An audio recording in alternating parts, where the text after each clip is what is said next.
आप सभी दोस्तों से मैं रिक्वेस्ट करूंगा बिना डॉक्टर की सलाह के कोई भी मेडिसिन यूज नहीं करनी है। यूज करने से पहले एक बार डॉक्टर या फार्मासिस्ट की सलाह जरूर लेनी है, वरना आपकी हेल्थ के लिए डेंजर हो सकता है। नमस्कार दोस्तों, आज इस वीडियो में हम बात करेंगे सिटीकोलिन इंजेक्शन के बारे में। सिटीकोलिन इंजेक्शन जो कि ब्रेन के ऊपर काम करने वाला इंजेक्शन है। आपने सुना होगा जब भी याददाश्त कम हो जाती है, किसी को कुछ याद नहीं रहता है, जो भी याद करता है वो भूल जाता है, भूलने की बीमारी होती है, तो याददाश्त को बढ़ाने के लिए सिटीकोलिन इंजेक्शन का यूज किया जाता है। इस वीडियो में हम बात करेंगे सिटीकोलिन इंजेक्शन का उपयोग कौन कौन से बीमारी में करते हैं और इसके साइड इफेक्ट क्या हो सकते हैं, कितनी मात्रा में ये इंजेक्शन लगाया जाता है, इसकी डोज क्या है और कौन कौन सी सावधानियां इस इंजेक्शन को लगाते टाइम रखनी चाहिए, प्रिकॉशन के बारे में हम बात करेंगे। इसलिए वीडियो को बिना स्किप के पूरा देखेगा, बहुत अच्छी जानकारी मिलने वाली है। मैं हूं आपका होस्ट प्रजापति विकास, और चैनल पर नए हो तो दोस्तों प्लीज़ चैनल को सब्सक्राइब करके रखिएगा, ऐसे ही नई नई वीडियोज़ आपको मिलती रहेगी। चलिए बात करते हैं सिटीकोलिन इंजेक्शन के बारे में। दोस्तों सिटीकोलिन इंजेक्शन जो कि हमारे ब्रेन के ऊपर काम करने वाला इंजेक्शन है, और ये इंजेक्शन नर्व को प्रोटेक्ट करने वाली मेडिसिन है। जो भी नर्व्स होती हैं ब्रेन में, उन नर्व को ये प्रोटेक्ट करके रखता है, उनको बचाता है। और सिटीकोलिन इंजेक्शन हमारे ब्रेन में क्या करता है, केमिकल होता है, उस केमिकल के लेवल को ये बढ़ाता है, केमिकल के सिंथेसिस को बढ़ाता है, जिसको बोलते हैं फॉस्फेटिडाइल कोलिन। ये एक प्रकार का केमिकल है और इसके सिंथेसिस को ये इंजेक्शन बढ़ाता है। चलिए बात करते हैं इसके उपयोग के बारे में, किस प्रकार से कौन कौन से बीमारी में ये इंजेक्शन काम आता है। सिटीकोलिन इंजेक्शन जो कि सिटी स्टार के नाम से भी आता है, ये इसका ब्रांड नेम है और अलग अलग ब्रांड नेम से मिल सकता है मार्केट में।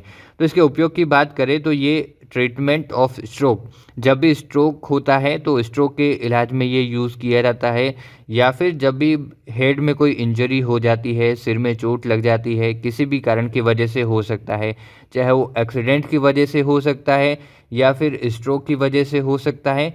तो जब भी स्ट्रोक या सिर में चोट लग जाती है और उसकी वजह से अगर याददाश्त कम हो जाती है, कुछ याद नहीं रहता है, तो जब भी चोट लगेगी सिर में तो उसके साथ में जो दूसरी दवाइयाँ देते हैं वो तो देंगे ही, साथ में सिटीकोलिन इंजेक्शन भी लगाते हैं, ताकि जो भी भूला हुआ है वो धीरे धीरे जल्दी ही याद आ जाए। जो केमिकल है फॉस्फेटिडाइल कोलिन, उसके सिंथेसिस को ये बढ़ाता है। तो इस प्रकार से हेड इंजरी जब भी होती है, सिर में चोट लग जाती है या ब्रेन स्ट्रोक हो जाता है, ये जो सिटीकोलिन इंजेक्शन ये दिया जाता है। इसके अलावा अल्जाइमर डिजीज़ में भी ये इंजेक्शन दिया जाता है। तो अल्जाइमर डिजीज़ में क्या होता है कि ये एक प्रोग्रेसिव डिजीज़ है, बीमारी है, जिसमें धीरे धीरे ब्रेन के अंदर जो भी नर्व होती है वो डैमेज हो जाती है, जो ब्रेन का फंक्शन होता है वो डैमेज हो जाता है, धीरे धीरे वो डिस्ट्रॉय हो जाता है। और जो भी पेशेंट याद करने की कोशिश करता है, वो जो भी याद किया हुआ है वो भूल जाता है, उसको भूलने की बीमारी हो जाती है। तो अल्जाइमर डिजीज़ के ट्रीटमेंट में भी सिटीकोलिन इंजेक्शन दिया जा सकता है। इसके अलावा ये इंजेक्शन मेमोरी लॉस के ट्रीटमेंट में भी यूज़ किया जाता है। जब भी पार्किंसंस डिजीज़ होता है तो मेमोरी लॉस के ट्रीटमेंट में सिटीकोलिन इंजेक्शन का यूज़ किया जा सकता है। तो यहाँ पर देखिए, जब भी ब्रेन स्ट्रोक होता है, हेड इंजरी होती है, या अल्जाइमर डिजीज़ होता है, या फिर मेमोरी लॉस होती है पार्किंसंस डिजीज़ में, तो कुल मिला के अगर हम बात करें तो जब भी किसी कारण की वजह से अगर हेड इंजरी होती है, एक्सीडेंट की वजह से हो सकता है, किसी कारण की वजह से या डिजीज़ की वजह से अगर मेमोरी लॉस होती है, याददाश्त कम होती है, तो उसके इलाज में सिटीकोलिन इंजेक्शन का यूज़ किया जा सकता है।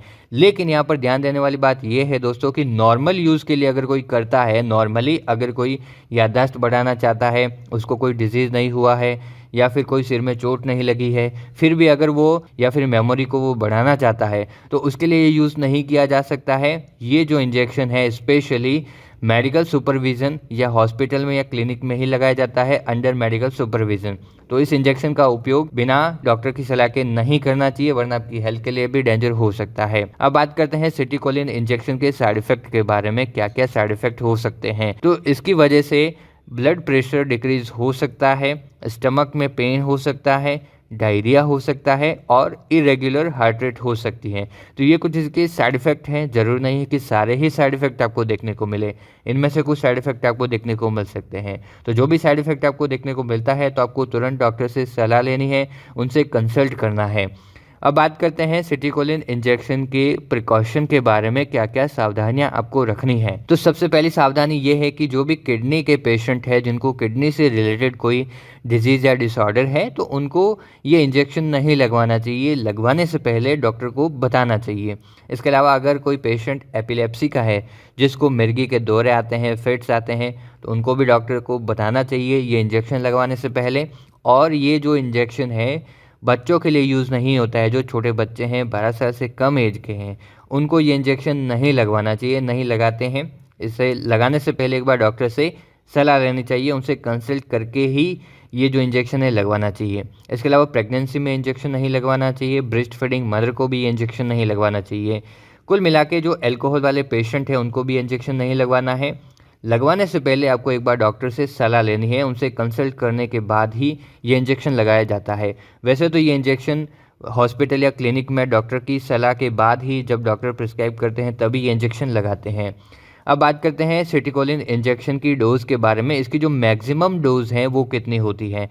इसकी मैक्सिमम डोज़ 1000 से 2000 मिलीग्राम होती है और ये एक दिन में लगा सकते हैं। एक दिन की जो डोज़ है 1000 से 2000 मैक्सिमम इसकी डोज़ होती है मिलीग्राम में।